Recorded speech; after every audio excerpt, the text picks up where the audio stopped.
Assalamualaikum warahmatullahi wabarakatuh. Waalaikumsalam warahmatullahi wabarakatuh. Bismillahirrahmanirrahim. Allahumma shalli wa sallim ala sayyidina Maulana Muhammadin wa ala alihi wa sahbihi asma'in amma ba'du.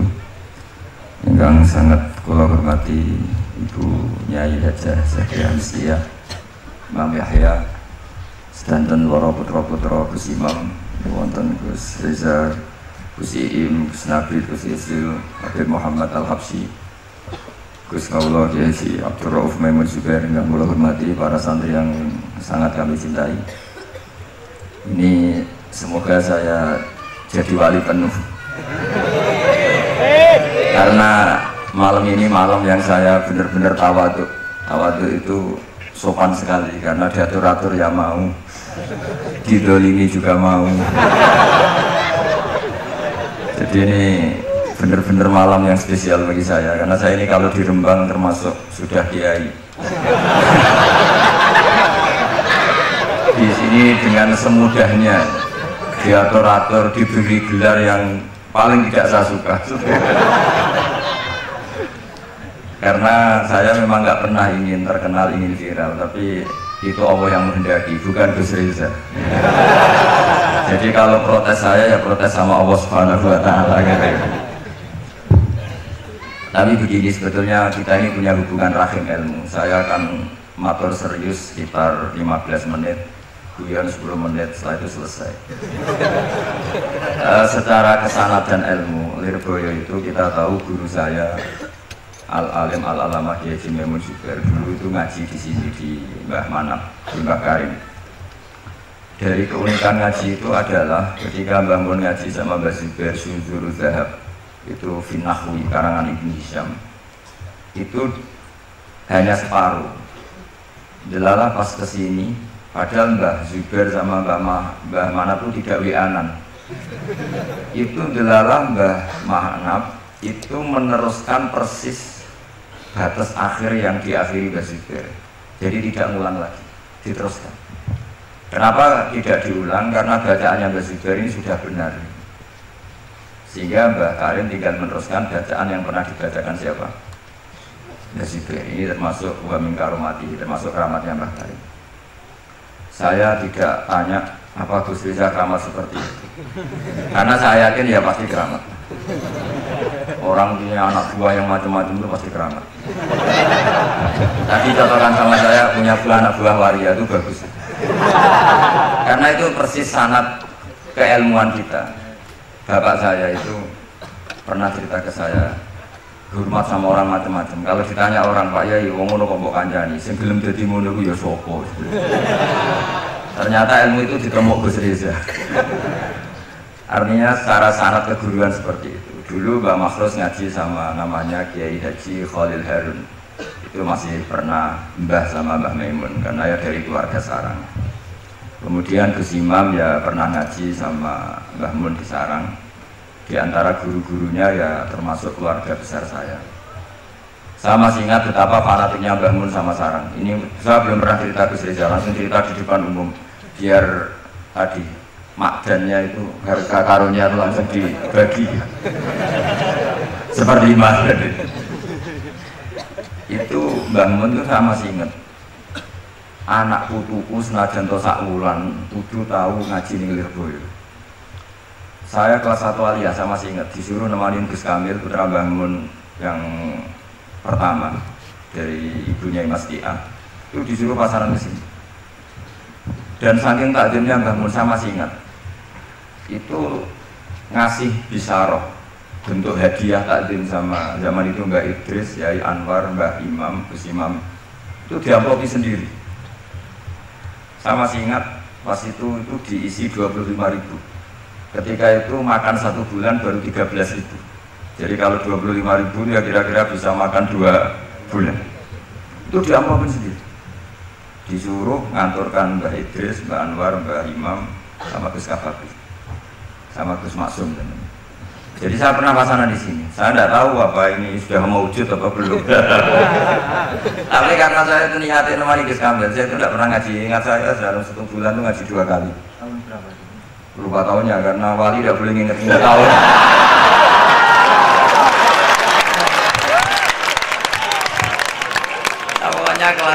kali ya.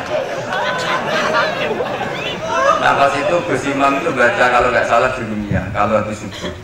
Nah kita ini santri sarang yang seringnya habis subuh itu tidur. Jadi dalam 1 bulan hanya ngaji 2 kali. Tak dikira hanya saya, ternyata Gus Kamil juga sama.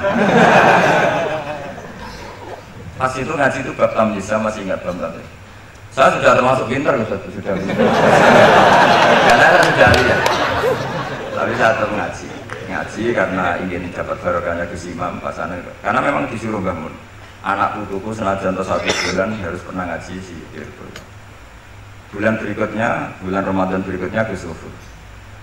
Yang saya paling mengenang dari ngajinya Gus Imam bilang gini pas bab tamyiz. Pokoknya tamyiz itu gampang. Mestinya kan al-ismu, al-mansubu, terus al-mufassiru, apa? Imam bahama minal dawat ya? Ini mau sialah omalu. Dawat bukan? Dawat. Yakin sekali. Karena masih di Rumia. Nanti kalau sudah Fudori mungkin ngeper.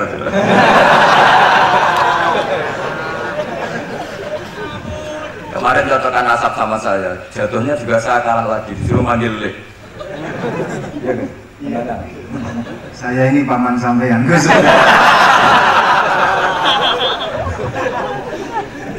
Bener-bener nasib ya, nasib. Makanya beliau ini mau diatur, karena selain nasabnya juga ponakan saya beliau. Tapi selain itu juga abdoif kal mayit. Tamu itu koyok mayit Gus. Walaupun tuh ada orang yang bilang tamu itu adalah raja. Iya, rojo sing jadi mayit itu.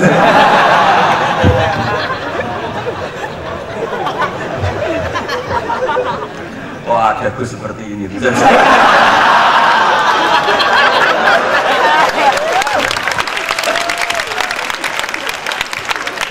Wah, ada. Saya masih ingat Gus Imam tuh lucu sekali. Cuma lucunya lebih bener dibanding putranya urusan ilmu. Itu kalau baca tamyiz. Tamyiz itu gampang. Beliau nggak pakai takrif atau definisi yang ada di jurumnya. Atau agar muni apa nih ya berarti tamyiz. Setelah itu saya pulang ke kamar. Kamar saya di baratnya dalamnya Gus Kafabi. Karena ada kamar madhep timur. Utaranya musola persis. Juga ada kamar menghadap timur. Saya di situ.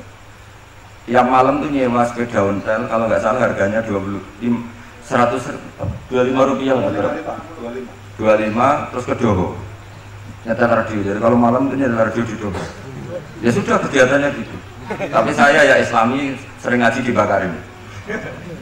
Mungkin sering saya di manusia di sana situ loh.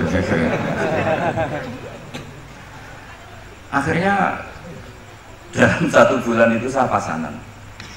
Pas tanggal 21 pulang karena Gus Kamil itu putranya Mbah Mun, semua kiai sini nyangoni Gus Kamil. Yang lucu dari itu begini, Gus Kamil tanya, "Oh, gak muni Abah ya, boten ya wis didekno ae." Hanya tadi beliau gak bilang untuk Abah, boten ya berarti semuanya jannah itu. Karena yang dari Mbah Mun ke kita itu jelas ini untuk ini untuk ini. Sehingga kita tidak berani pakai. Sama komandan Gus. Tadi humus tadi apa seperti itu. Nah ini cerita ilmu, enggak tulus. Biar jenengan tahu bahwa sanad saya dengan Gus Reza ini zuriyatam ba'duha min ba'd. Apalagi sekarang Gus Im ini tadi cerita-cerita ke saya dapat generasi keempat dari Kiai Mahfud. Jadi istrinya Gus Im binti Kharir bin Muhammad bin Mahfud. Pak Mahfud itu tokoh yang sangat-sangat diidolakan oleh Mbah Maimun Zubair. Karena ketika ada Alfiyatus Sirahnya Imam Suyuti itu tidak ada yang bisa mensarai. Sampai datang seorang termas. Kalau beliau mungkin tidak bilang orang termas, mbahnya istri saya. Karena kalau termas beliau nggak keren, itu mbahnya istri saya. Jadi kalau nggak ngandalkan diri sendiri, ngandalkan istrinya. Nah, itu nggak masalah, seperti itu juga masalah. Allah itu baik. Keramat gandul karo bojone. Iya, keramat gandul karo bojone. Muga-muga keramate tetep aja sampai cuman gandul itu.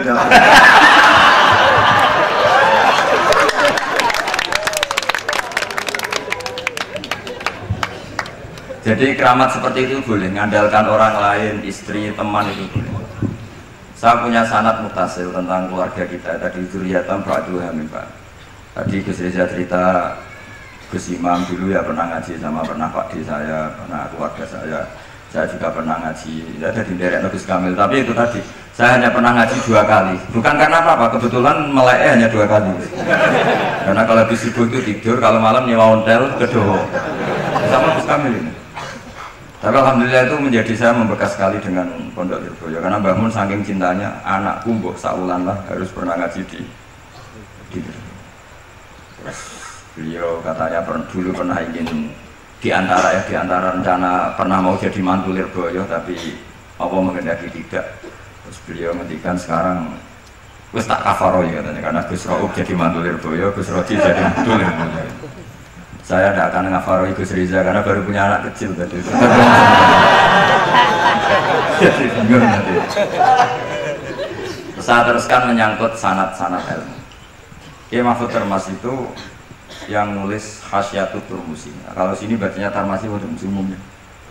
Tarmasi. Turmusi. Ya Turmusi. Ada yang baca apa? Tarmasi. Karena nasibnya nama Ajam itu kasihan.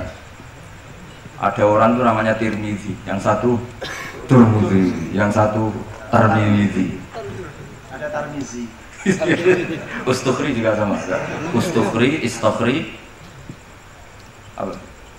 Itu. Bebas itu bebas. Ajam kan bebas. Iya, makanya kaidahnya ajamiyun fasna bihi masyikta. Ya, Sibro Milisi. Kalau sini bacanya apa? Sibro Malisi. Kalau ada kiai yang baca Sibro Milisi. Ada yang baca Sibro Mulusi. Ini hasilnya yang mancing ini Gus Baha, bukan saya. Beliau ini Masya Allah luar biasa dalam pancingan-pancingan sehingga saya terpancing oleh beliau. Jadi nasibnya kumpul dengan orang yang alim ini ya jadinya ya seperti ini. Ya, saya teruskan ini yang serius. Saya ini karena saya ini sudah tidak dapat cucu zuriyahnya Kiai Makhrus, tapi saya dapat warisannya. Karena sebagian cerita-cerita keramatnya keluarga Lirboyo yang termasuk santri sering diceritani keramatnya Mbah Manap itu saya. Termasuk ya tentu banyak yang diceritakan. Keramatnya Mbah Makhrus. Masyhur itu Mbah Makhrus. Kadang isu sudah dipasukan. Sebenarnya saya mau minta ijazah sama Gus Ijazah, tapi potongannya kok tidak iso. Tapi nanti setelah ada saya siap Gus, bukan ijazah, lebih dari ijazah, ijabsah. Nanti kalau sudah ada indikasi bisa, saya pasti minta ijazah. Dan semenjak itu saya sudah tidak berani gojlok karena berarti guru saya. Tapi saya nanti nunggu istikharah dulu tadi. Apa bisa apa enggak ya. Nah kebetulan saya ini adalah turunan ke-8 dari orang yang bernama Soleh bin Asnawi Sepuh. Itu gurunya Mbah Soleh Darat. Mbah Mahfud dulu pernah ngaji Mbah Soleh Darat tafsir Jalalain 2 kali. Dulu Mbah Soleh Darat ngaji sama yang Mbah Soleh bin Asnawi Sepuh. Itu ngajinya juga tafsir Jalalain. Dan beliau cara ngaji itu detail sekali. Ini sekaligus apa ya? Saya bilang tamparan kalau tidak sopan. Ini peringatan keras bagi yang pernah cucu, pernah cicit. Ya. Beliau kalau ngaji ditulis hadartu indahu tafsirul Jalalain marratan. Jadi sebagian ditulis kalau di Al-Mustafid 5 alam minal asanid khatamtu indahu tafsirul Jalalain marratan. Ditulis bitamami, sempurna. Saya ngaji beliau 2 kali khatam sempurna. Jadi Lebih dari 2 kali. iya, terus juga jeblong-jeblong gitu. Kalau ini enggak moto sama itu untuk ijazah gitu. Dan beliau ketika ngaji Sayyid Abi Bakar Sato, beliau istinad fil fikih itu namanya sama Sayyid Abi Bakar Sato. Itu beliau ngendikan saya ngaji Bukhari bab ini sampai ini, yang enggak menangi ini, kemudian ini tak tambal sendiri. Ini mbah-mbahnya istrinya siapa ini? Gus Iim. Ini temannya adik saya satu kelas, tak tanya tadi, lebih beli mana nggak tahu Gus katanya. Ya, karena sekarang tawaduk ini lebih beling itu supaya dianggap wali karena tawaduk itu. Jadi gak jelas sekarang lagi. Makanya saya sering ngomong seenaknya itu karena gitu. Yang tawaduk pun tidak jaminan lebih sopan. Jadi tawadhu untuk diakui baik. Jadi repot. Ngeles ya. Sela. Mbak Mahfud itu ngaji lama sekali sama saya Abi Bakar Satu. Sampai beliau kecakapannya. Saya ini tahadus binikmat. Kalau baca Khasyatul Turmusi itu nggak tahu bedanya dengan I'anatul Thalibin. Saking persisnya ibaratnya Mbah Mahfud itu persis seperti malakah yang dipunyai Sayyid Abi Bakar Satu, yaitu Sahibul Yaman. Nah, Sayyid Abi Bakar Satu itu punya kakak kandung sekaligus gurunya karena barep sama rujuk, namanya Sayyid Umar Satu. Sayyid Umar Satu itu gurunya Mbah Ahmad bin Syu'aib, mbahnya Mbah Mun. Jadi dulu Mbah Ahmad itu ngaji sama Sayyid Umar Satu. Sayyid Umar Satu itu diantara khas pengajarannya adalah hanya mau ngajar kitab yang bisa dihafalkan, al-mutun, sehingga meskipun nadoman atau matan dihafalkan.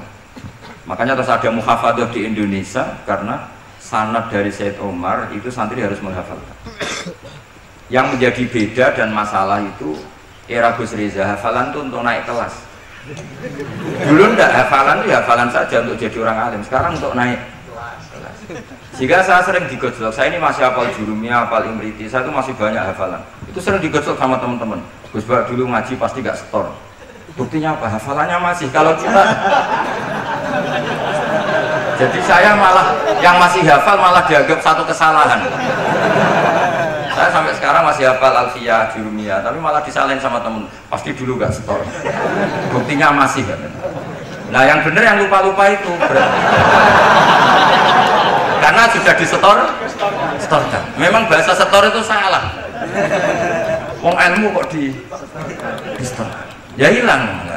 Makanya saya kadang itu yang bener siapa gitu. Saya itu pembela santri bodoh, saya berkali-kali bilang gitu. Ternyata yang nggak hafal sama yang hafal tuh pinter yang nggak hafal karena sudah di. Saya tuh punya teman Sarah Mu'in. Saya dulu itu Rais Mu'in. Itu nggak pernah menang sama santri paling diem terus. Ketika tak tanya, kenapa kamu tidak jawab? Sakjane aku iso Gus, cuma tawaduk mbek jenengan. Monggo. Itu sampai sekarang dia jadi kiai. Tiap ada muskilat yang SMS saya, Gus ini dijawab. Sakjane aku lagi sakit, tapi kepengen tawaduk. Itu saya tuh ya mangkel ya. Mau mangkel tuh dia tawaduk, mau husnudon kayaknya goblok betul.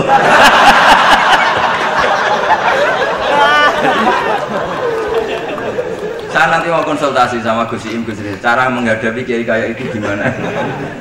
Jadi mau dibenci itu tawadhu, mau diyakini tawadhu kayaknya memang enggak bisa. Terus saya teruskan tentang Mbah Mahfud. Jadi guru-guru kita ini zuriatan ba'duha min. Saya sampai sekarang ngaji di Pondok Damaran, itu pondoknya generasi ke-7-8. Itu juga bah-bahnya keluarga mana? Gedongan. Ya dari nyanyi. Itu dulu tuh luar biasa. Zaman itu sudah ngarang kitab. Jadi Mbak Raden Asnawi yang terkenal itu termasuk pendiri NU itu masih cicit dari Kiai Haji Asnawi Sepuh. Kiai Haji Asnawi Sepuh itu punya anak namanya Soleh, itu gurunya Mbah Soleh Darat. Jadi ini itu saya Mbah ke-7 kalau ke-8 dari beliau. Jadi semua saya Gus Reza, Gus-Gus di sini itu zuriatan ba'duha min. Nah, ciri zuriyah sing mardiyah indawa yang diridani Allah itu adalah karakter ajdatnya, karakter leluhurnya itu terjaga. Makanya Nabi Yusuf mengatakan wattaba'tu millata abai Ibrahim wa Ishaq wa Yaqub.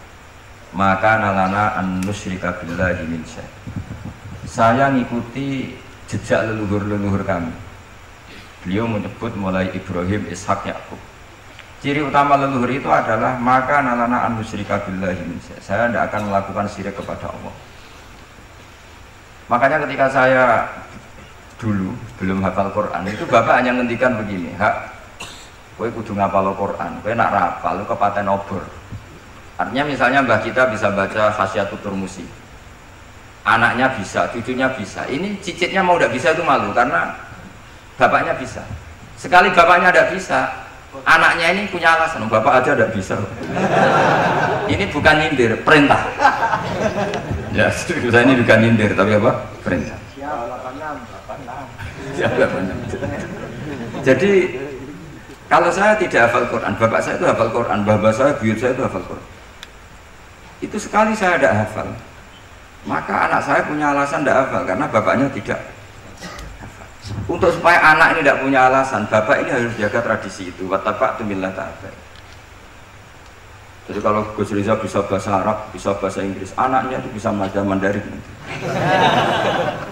Karena sanad ini harus musalsal. Saya bayangkan orang itu tidak akan bakas Mbah Zubair andaikan Mbah Mun tidak salim itu.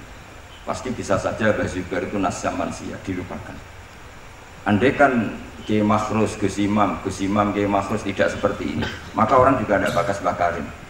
Sampai Mbah Karim dihormati sedemikian rupa karena zuriyahnya meneruskan tradisi beliau sampai seperti ini, yaitu mengkhidmati para santri. Sekali Gus Riza dagangan, apalagi dagangan sarung bila es,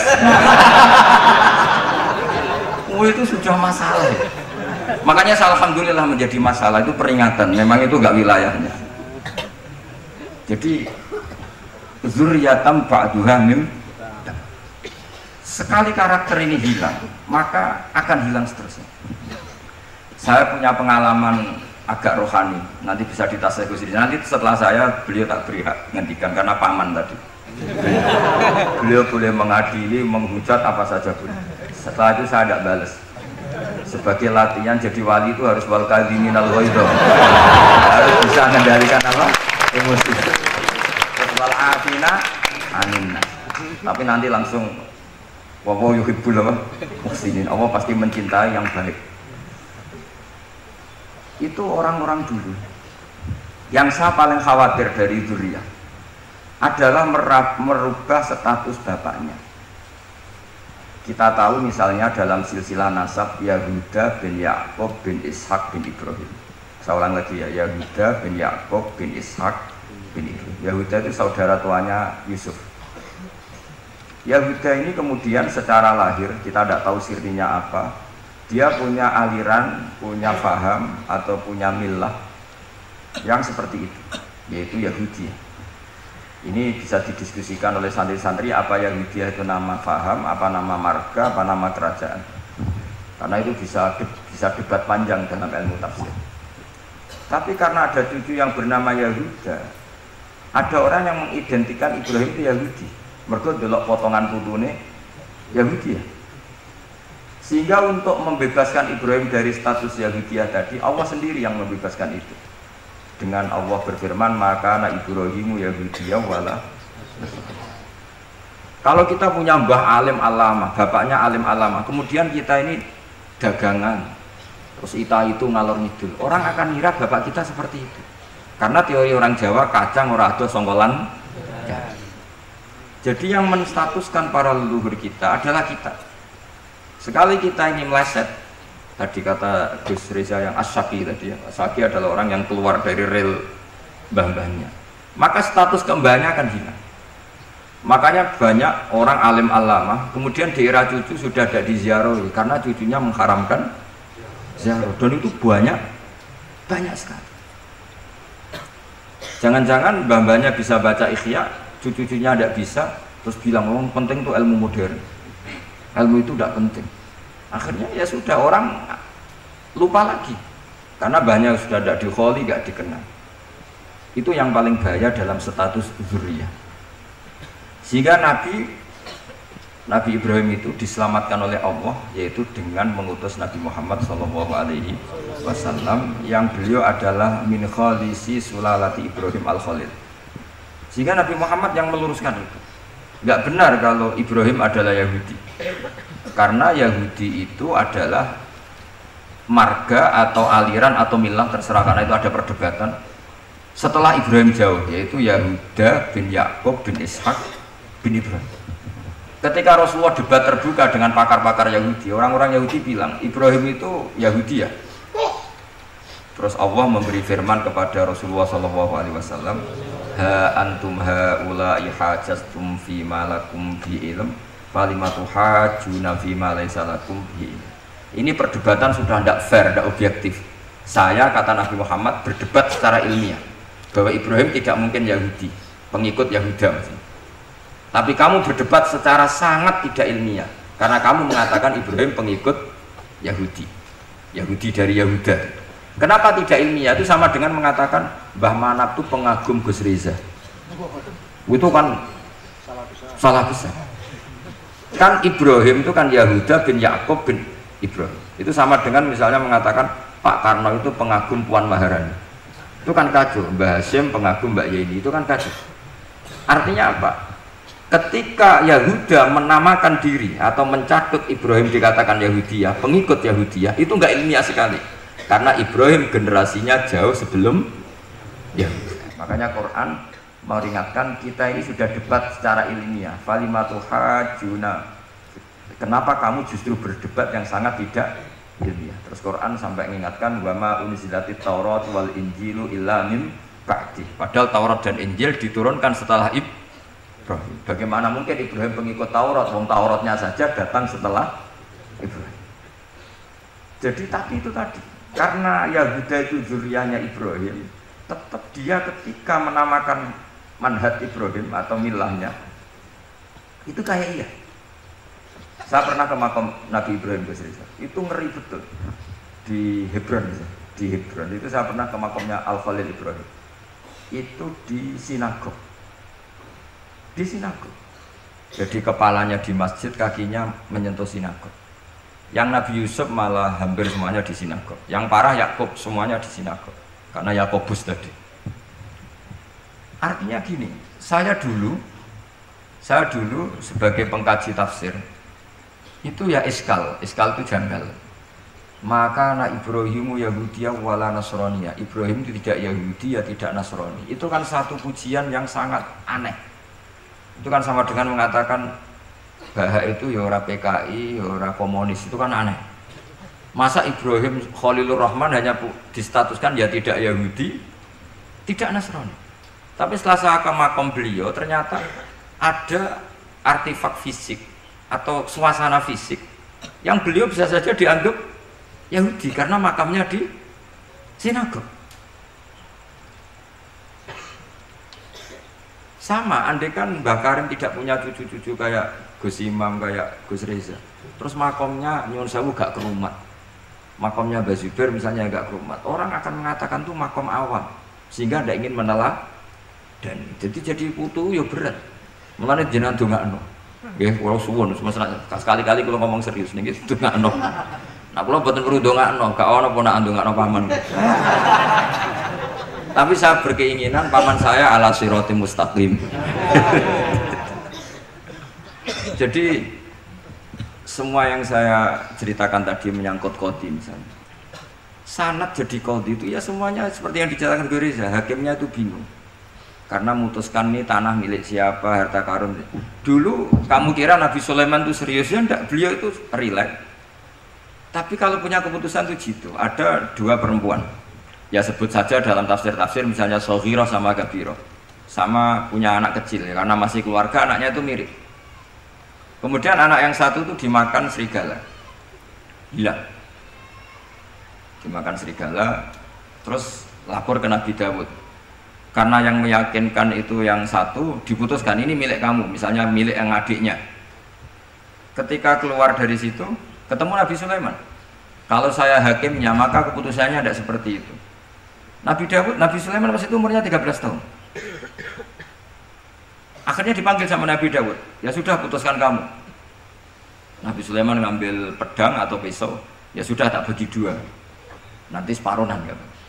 Jadi Nabi Sulaiman itu ya suka humor. Masa anak mau dibagi dua nanti separuhan. Terus yang histeris nangis itu yang besar, yang mbaknya. Yang kecil tenang-tenang saja. Akhirnya sama Nabi Sulaiman diputuskan dikasihkan yang nangis histeris. Ditanya sama yang kecil, kenapa kamu putuskan milik mbak saya? Ora ono wong anak dipotong kok tenang-tenang wae. Jadi kelihatannya rileks, tapi dari basis ilmu yang luar biasa. Kalau kamu betul merasa sebagai itu anak kamu, pasti kamu histeris. Akhirnya dikasihkan yang besar. Jadi tidak semua nabi itu kalau memutuskan serius, Nabi Sulaiman itu rileks. Ya tapi tentu tidak kayak Gus Rizal, lebih benar gitu kan. Nabi itu lebih benar. Suatu saat ada lagi perempuan cantik itu diperkosa 4 tokoh. Jangan teruskan tokoh agama nanti sensitif. Tokoh gitu. Memang tokoh ini orang terpandang. Setelah hamil, si 4 orang tersangka ini bilang bahwa yang menghamil itu anjing. Karena zaman itu zaman yang mungkin diktatorial ya. Ya sudah diam gitu. Singkat cerita dilaporkan ke Nabi Daud bahwa ada peristiwa gini-gini, terduga adalah anjing. Nabi Daud ya tenang saja, nggak ngerespon. Karena biasalah wali itu kan tukang husnudzon. Nabi Daud itu gayanya Nabi, gaya ala wali, jadi gampang husnudzon. Kalau Nabi Sulaiman enggak. Jadi sistem reskrim itu harus matur nuwun sama Nabi Sulaiman. Orang 4 ini dipanggil. Manggilnya satu-satu. Kamu tahu kalau itu yang merkosa anjing? Ya, tahu saya. Anjingnya warnanya apa? Hitam. Sudah, kamu keluar. Keluar tidak dipertemukan sama yang 3. Yang 1 dipanggil lagi. Yang merkosa apa? Anjing. Warnanya apa? Merah. Dipisah lagi. Sampai akhirnya 4 orang itu jawabnya warnanya beda-beda. Mungkin ada kebiasaan, mungkin ada yang bilang pink, tapi nggak ada anjing pink. Akhirnya setelah semua dipertemukan bareng-bareng. Kamu tadi bilang apa? Hitam. Kamu tadi bilang apa? Merah. Kamu tadi bilang apa? Berarti padahal kamu semua bersaksi bersama bahwa orang itu Pratita tadi diperkosaan, tapi ternyata warnanya anjing beda. Akhirnya Nabi Sulaiman bilang, anjingnya ya kamu itu. Akhirnya mereka ngaku sebagai apa? Pemerkosa. Makanya dalam masalah Nabi Dawud dan Nabi Sulaiman itu Allah luar biasa mensifatinya. Nabi Dawud punya keramat, punya mukjizat. Kalau beliau baca tasbih, itu gunung dan burung-burung ikut baca apa? Tasbih. Semuanya ikut baca tasbih. Yusabbihuna bil asyi wal isyraq wa tayra mahsyurah kullu lahu awwab. Tapi orang tuh kalau suka wiridan biasanya intelijensinya itu agak gimana ya? Nggak usah diterangkan nanti sensitif. Akhirnya Allah ngakui, fafahamnaha Sulaiman wa kullan ataina hukmau wa ilma. Jadi kalau masalah ilmu detail itu fafahamnaha Sulaiman. Kecerdasan untuk bikin keputusan itu masih cerdas Nabi Sulaiman. Tapi kalau wiridannya itu bagus Nabi Dawud. Jadi makanya orang ini nggak sempurna ya. Ada yang suka wiridan, ada. Makanya saat tadi itu kaget Gus Im bilang ketua pondoknya di Istighori Gus Reza itu saya tenane gitu. Maksudnya itu saking adabnya muji masnya apa gimana, saya itu sampai sekarang nggak paham itu. Tapi yang jelas yang diangkat tadi jangan GR kalau itu hasil istikharah. Karena saya tidak bisa yakin itu. Ya tidak bisa memaksa husnudzon. Nanti kalau di ruang dalam mau tanya istikharah betul apa enggak.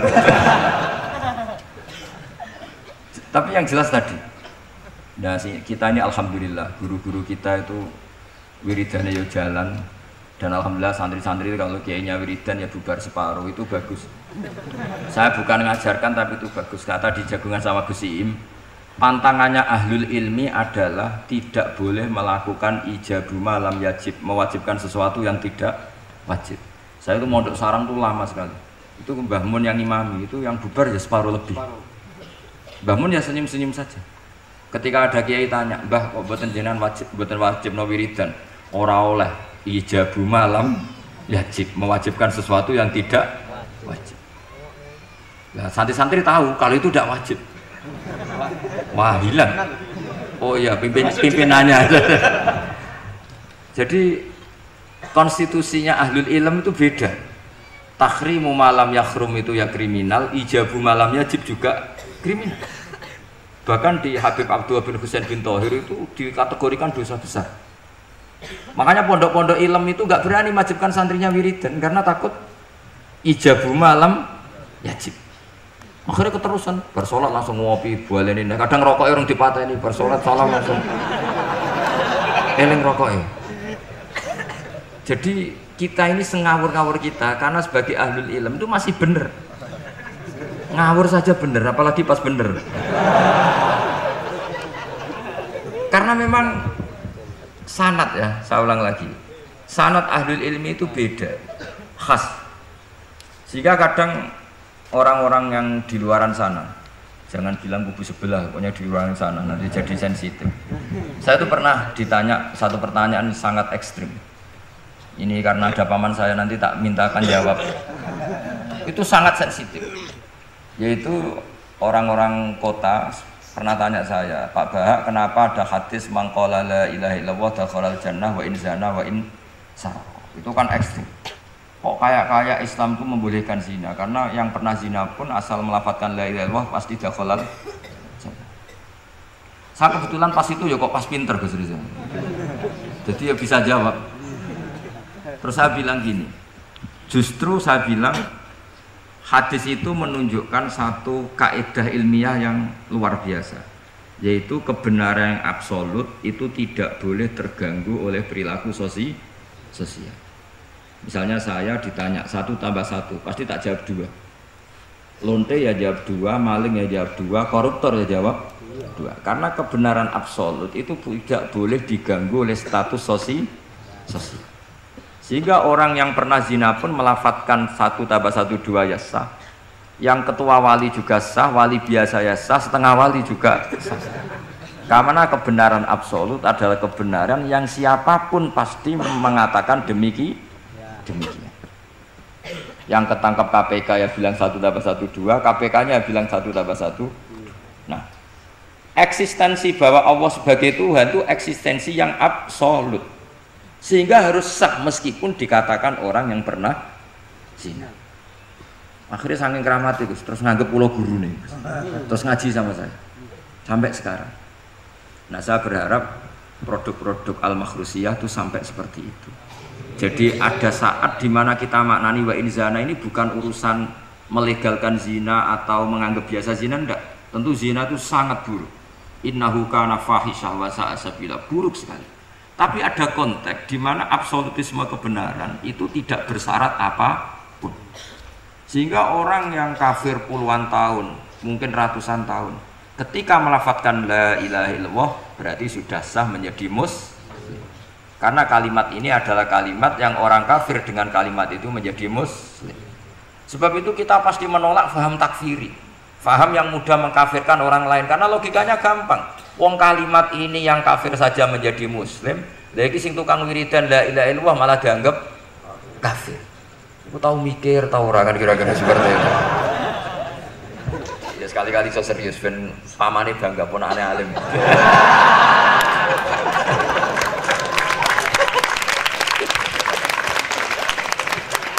Jadi saya terpaksa ngetokno alim saya ben paman bangga gitu. Ponakanku ya alim meneh pamane.